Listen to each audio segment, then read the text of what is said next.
questão da legalidade, a questão do respeito à vontade da comunidade é que nós estamos aqui. Marcelo, quer falar? Pois não, quer falar? Bem, doutor Divalzinho, que nem eu falei no começo, a gente pegou a gestão, a gente veio com o processo, já desde quando que foi firmado pela prefeitura na vez passada, a gente tem que cumprir. Existe um projeto, eu só falo, a gente teve na ocasião do Estado a 5ª Conferência das Cidades, que é uma gestão participativa, quando inclusive a gente teve uma moção de apoio à trincheira assinada pelos 38 delegados e toda a comunidade de Minas.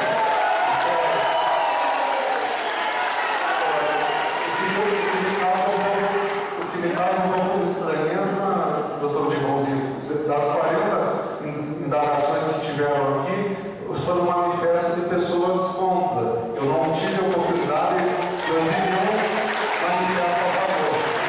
Então, se desse para... eu sei que o tempo, o pessoal está cansado, mas pelo menos a breve plenária para ouvir uma ou outra opinião, até pelo senso democrático, porque...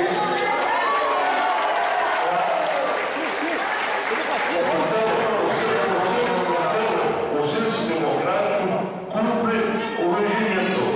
Foi esforço, foi publicado, deveríamos escrever, foi esforço, publicado na Roda da Prefeitura, do Ministério Público, do Governo da cidade. Então, a sua posição nesse aspecto não reflete a democracia.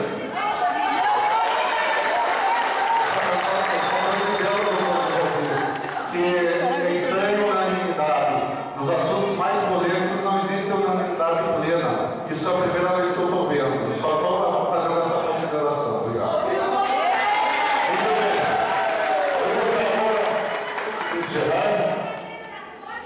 A audiência pública busca encontrar posições, soluções críticas. Promotor,